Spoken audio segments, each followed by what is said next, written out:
Selamat siang teman-teman dan Pak Yusuf. Perkenalkan kami dari kelompok F yang akan mempresentasikan mengenai laporan komputasi kami dengan judul Eksperimen Sistem LTI dengan input acak dan proses Markov.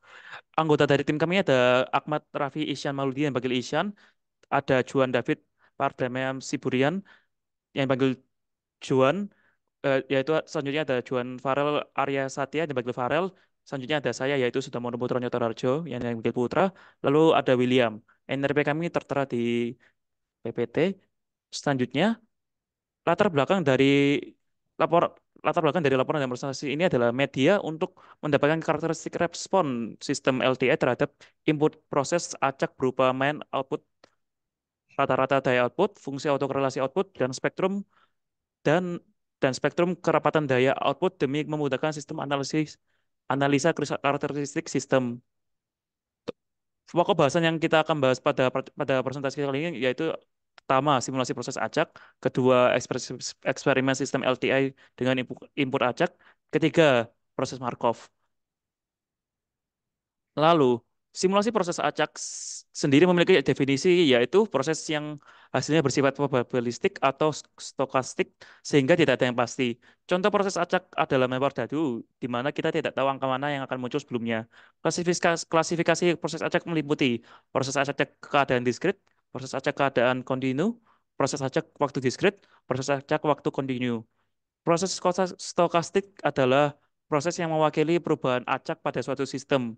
Biasanya terhadap waktu, contohnya pertumbuhan populasi, emisi partikel radioaktif, atau pergerakan pasar keuangan. Selanjutnya akan dilanjutkan oleh teman saya, Isyan. Oke, baik.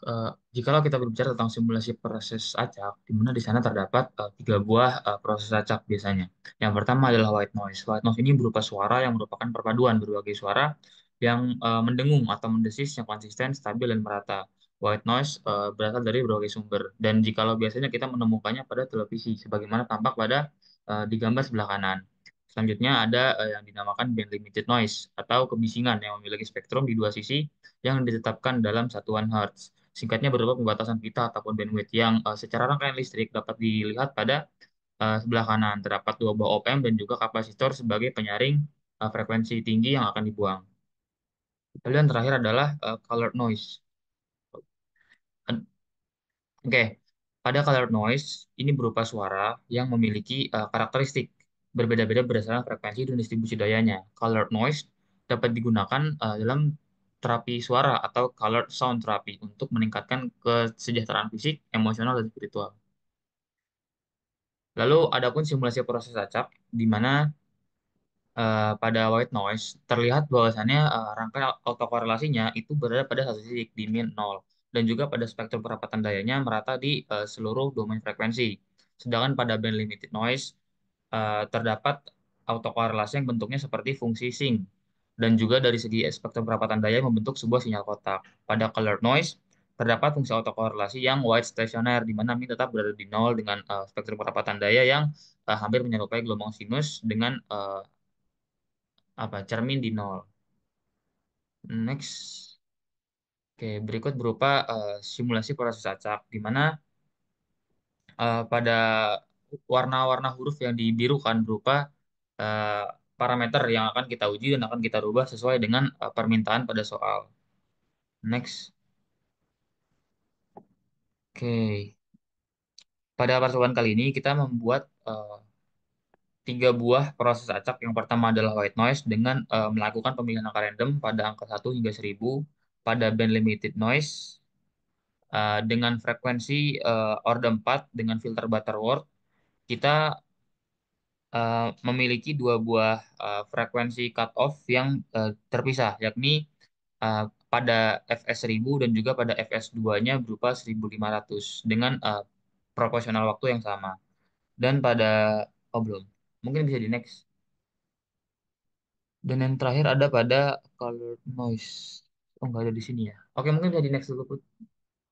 Oke, adapun perbandingan antara praktis dan teoritis, di mana secara teori kami mendapatkan bahwasannya pada fungsi autokorelasi di white noise itu hanya ada pada satu garis di tengah. Sedangkan pada percobaan praktis kami mendapatkan berupa sinyal ataupun grafik adanya ripple-ripple. yang berada di seluruh titik fungsi domain tau. Sedangkan pada band limited white noise, baik percobaan pertama dan kedua, terlihat hasil yang kurang lebih serupa. Pada autokorelasinya, terlihat gambar berupa fungsi ataupun garis grafik plot yang menyerupai bentuk sync. Sedangkan pada color noise, itu terlihat bahwasannya fungsi autokorelasinya tetap berada pada min sama dengan nol. Next dulu Put, mungkin.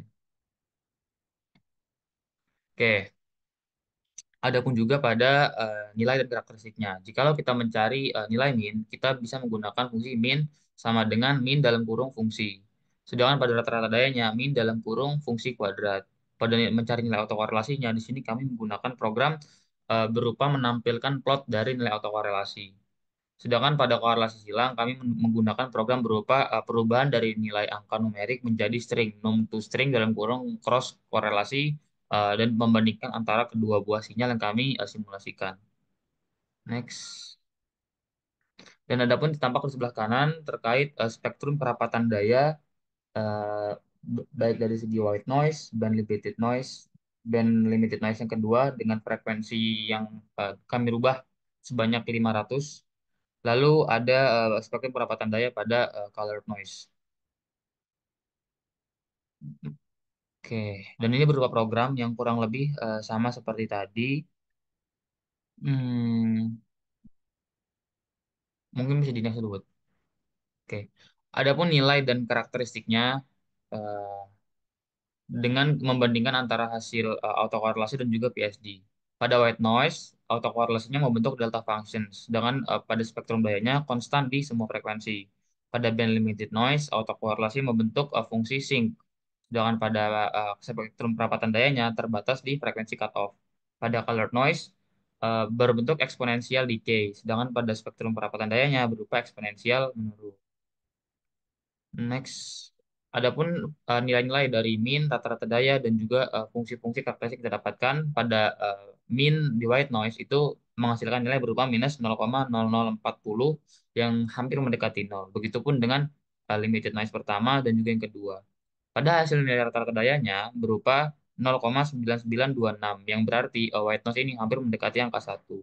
Pada band limited noise rata-rata dayanya berupa nilai 0,0488 dan mungkin ada typo untuk yang di bagian bawah berupa band limited noise yang kedua dengan nilai rata-rata daya yang eh, kurang lebih serupa. Begitupun berlaku pada nilai autokorelasi dan juga korelasi silang dengan menggunakan program yang telah tampak pada slide sebelumnya. Untuk mencari nilai autokorelasi silang, fungsinya terdapat di sebelah kanan, di mana RXY sama dengan E dalam kurung X dikali dengan Y. Di next tersebut. Dan berikut berupa nilai dan juga perumusan yang kami gunakan dalam mencari nilai-nilai pada autokorelasi dan juga spektrum daya. Hmm.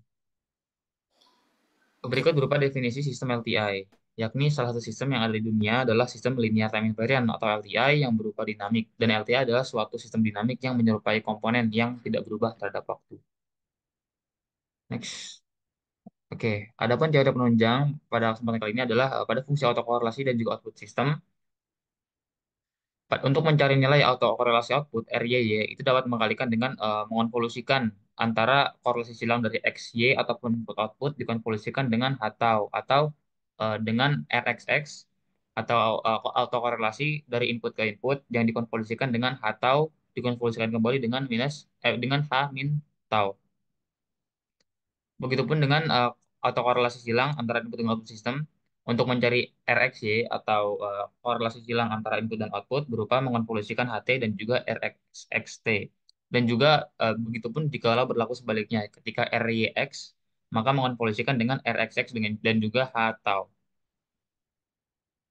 Dalam mencari spektrum kerapatan daya dari output system, kita dapat merubahnya dari domain atau ataupun domain yang sebelumnya pada domain korelasi menjadi domain frekuensi, yaitu pada spektrum kerapatan daya output system SYY sama dengan H omega dikalikan dengan H omega dikalikan dengan kerapatan daya pada input antara input dengan input ataupun dengan menghitung H omega kuadrat dikalikan dengan kerapatan daya keduanya dari input. Dalam mencari karakteristik kerapatan daya output sistem silang antara input dan output, dapat dilakukan berupa mencari SXY sama dengan H omega dikalikan dengan kerapatan dari input atau SXX. Oke, next. Ya, mungkin untuk pembuatan respon sistem dan karakteristik HT dapat dijelaskan oleh teman saya.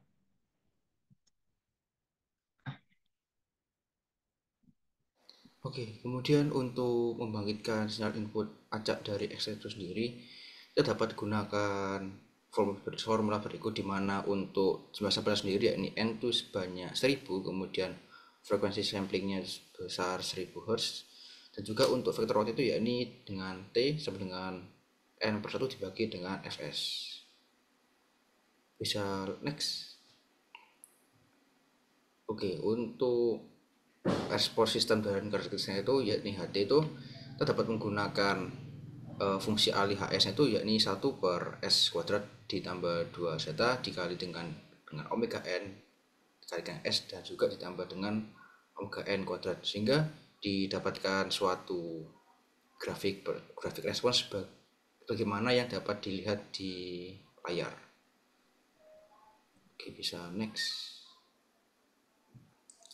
Kemudian untuk membuat plot output dari sistem YT itu sendiri, kita dapat menggunakan fungsi filter untuk melakukan sinyal input ke dalam sistem LTI, di mana eh, ketika dilakukan suatu proses di MATLAB dapat dihasilkan suatu output sistem itu sebagai berikut, di mana dia eh, lumayan grafiknya lumayan tinggi begitu ya.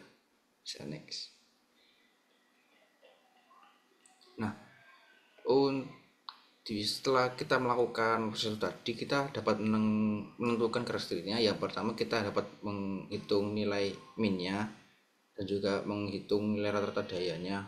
Dan juga kita dapat mencari nilai autokorelasinya dengan menggunakan rumus yakni RxY sama dengan ExY, atau enggak XXY itu adalah integral dari min tak hingga dari Rx tau epsilon E pangkat min J omega D omega. Sanex. Dan juga ini merupakan rumus untuk mencari korelasi silang dan juga untuk spektrum kerapatan dayanya. Nah, setelah kita melakukan proses di MATLAB, didapatkan bahwa outputnya itu yakni sebesar minus 0,0159, dan untuk rata-rata daya outputnya sebesar 0,0934, dan nilai autokorelasinya yang untuk input yakni 0,37517, dan juga untuk autokorelasi outputnya sebesar 0,072772, dan untuk hasil nilai korelasi silangnya yakni HT-nya itu 5,0836 pangkat 5, dan untuk hasil nilai spektrum perapatan daya inputnya itu dapat dilihat di grafik berikut gitu. Nah, setelah kita melakukan pengujian terhadap parameter-parameter tadi, dapat kita bandingkan, yakni terhadap parameter yang pertama min output, kemudian rata-rata daya output, kemudian autokorelasi output, kemudian spektrum harapan daya. Nah, untuk simulasi sendiri itu kita dapat bahwa nilainya itu 0,03, sedangkan kalau secara teoritis kita menghitungnya itu sebesar 0. Kemudian untuk simulasi di rata daya outputnya itu yakni 0,0997 dan di nilai teoritisnya tidak ada. Dan untuk autokorelasi output dan spektrum kerapatan dayanya itu kita dapat melihat plot seperti yang ditampilkan di bagian yang sebelumnya. Nah, kesimpulan dari bab sistem LTI ini, dalam mendapatkan karakteristik respon dari sistem LTI, perlu diketahui cukup banyak faktor penting seperti perlu diketahuinya nilai min input, min output, korelasi input, korelasi silang antara keduanya, korelasi output, spektrum daya, hingga rata-rata daya pada sebuah sistem. Dalam memprediksi nilai output dari sebuah sistem, perlu diketahui cukup banyak informasi seperti penentuan sinyal input yang tepat terhadap sebuah sistem, hingga prediksi korelasi antara input dengan output dengan mengkonvolusikan antara korelasi input dengan sistem HS, dan mengkonvolusikan antara input dengan sistem sebanyak 2 kali jikalau ingin menentukan korelasi output secara keseluruhan dari sebuah sistem. Oke, bisa lanjut ke proses Markov.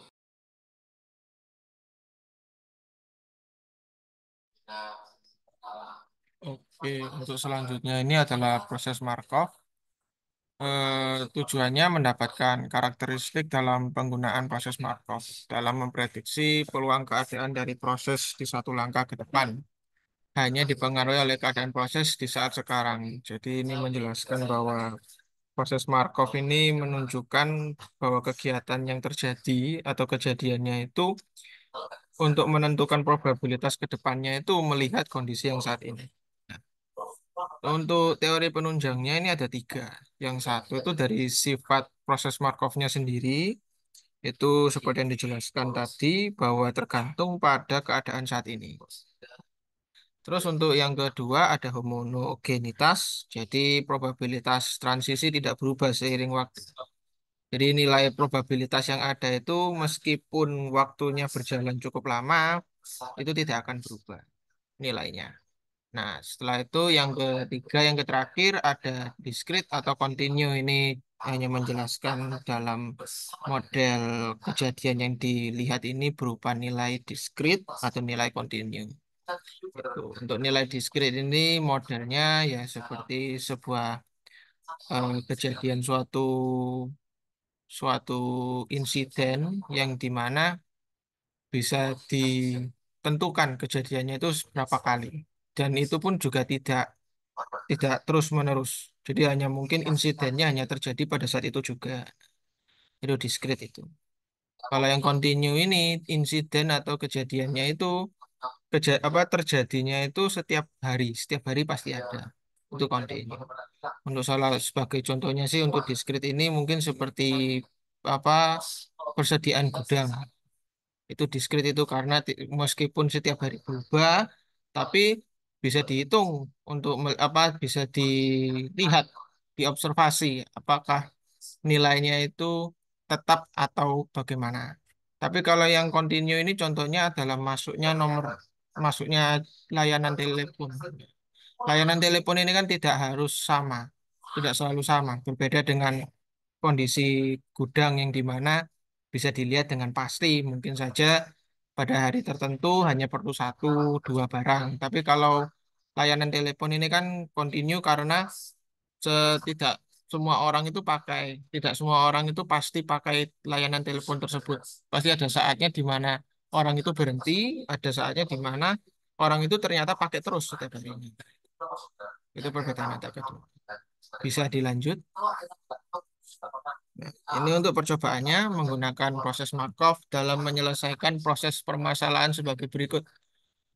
Sistem protokol komunikasi ini, nah ini contoh sistem protokol komunikasi yang dimana disederhanakan jika dianalisa menggunakan model proses Markov, yaitu pertama ada state awal S1, yang dimana adanya waiting for packet arrival event, jadi menunggu paket yang datang. Setelah itu nanti akan ditinggalkan menuju ke state S2. Jadi setelah S1 ke S2. Yang dimana state-nya itu memastikan apakah IP address-nya itu, alamat IP-nya itu benar atau tidak. Itu punya nilai probabilitas sendiri, itu probabilitas 0,1. Setelah itu ada probabilitas IP address valid, jadi nilai alamat IP-nya itu benar. Nah, itu probabilitasnya 0,4. Setelah itu baru pindah ke S3, state yang ketiga, yaitu proses paket. Jadi paketnya ini diproses. Bila sebaliknya, kalau kalau 0,4 probabilitas 0,4 ini tidak diterima ya, maksudnya berarti alamat IP-nya ini salah. Nah, ini akan kembali ke S1, S2 ke S1, state 2 ke state 1. Pada saat di state 3, sebentar.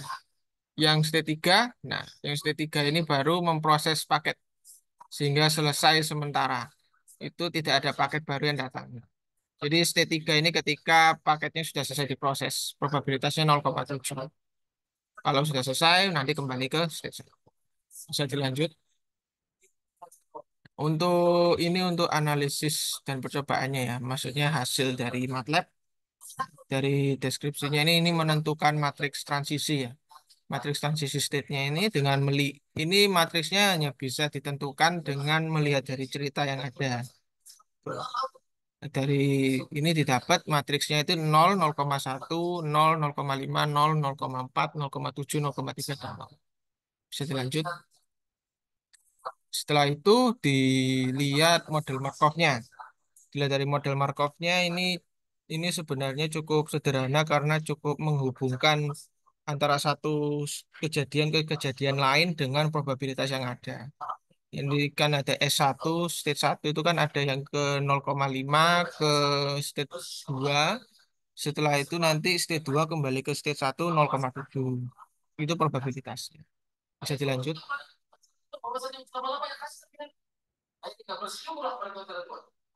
Nah, setelah itu ini melihat ground state-nya. Ground state ini lebih ke arah seperti nilai nilai awalnya. Jadi ini melihat kalau probabilitas ini dalam kondisi saat itu juga. Nah, itu ground state-nya. Tapi juga bisa ini melihat dalam ground state yang dimana kalau dilihat dari pertanyaan yang ada ini menghitung probabilitas sistem berada di ground state. Jadi ini hanya melihat di S1-nya saja, di state 1. Ground state.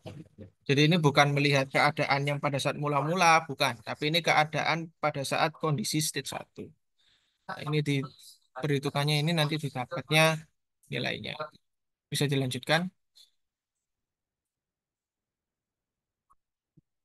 Ini untuk nilai state ground state-nya ini seharusnya sih nilainya sama seperti state apa S1 yang sebelumnya yang sudah disebutkan ini. Makanya ini kan tidak kelihatan. Nah, ini untuk kesimpulannya, jadi proses Markov adalah sebuah konsep fundamental dalam teori probabilitas yang menggambarkan suatu sistem yang berevolusi secara acak dari satu keadaan ke keadaan lainnya seiring waktu. Ciri khas dari proses Markov adalah sifat tanpa memori, artinya probabilitas berpindah ke suatu keadaan di masa depan hanya bergantung pada keadaan saat ini, bukan pada keadaan-keadaan sebelumnya. Jadi itu memang kejadiannya ini hanya terjadi pada saat kondisi saat ini. Jadi nggak melihat kondisi sebelumnya. Kalau kondisi saat ini begini, maka baru bisa ditentukan keadaan selanjutnya bagaimana.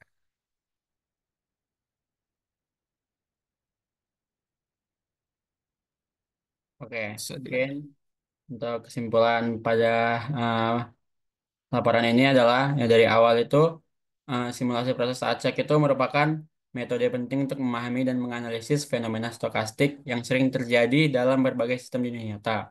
Proses acak didefinisikan sebagai proses dengan hasil yang bersifat probabilistik atau tidak pasti, di mana hasilnya tidak dapat diprediksi secara pasti sebelum terjadi. Lalu yang kedua adalah untuk memahami karakteristik respon dalam sistem LTI, ada beberapa faktor yang penting yang perlu diperhatikan. Pertama, kita harus mengetahui nilai min dari input dan output sistem. Dan itu analisis terlebih lanjut melibatkan perhitungan korelasi input, korelasi silang antara input dan output, serta korelasi output. Tidak kalah penting, kita juga perlu menghitung spektrum daya dan rata-rata daya untuk mendapatkan gambaran yang komprehensif mengenai performa sistem. Dan yang terakhir tadi adalah proses Markov, yang dimana merupakan salah satu konsep fundamental dalam teori probabilitas yang digunakan untuk menggambarkan evolusi sistem secara acak dari satu keadaan ke keadaan lainnya seiring waktu. Nah, mungkin sekian presentasi dari kelompok kami. Eh, Sebelum presentasi ini diselesaikan, saya mau pantun dulu. Di kota Berlin banyak melati, melati putih buat seremoni. Semua hadirin yang saya hormati, terima kasih telah menyimak presentasi ini. Sekian dari kami, terima kasih.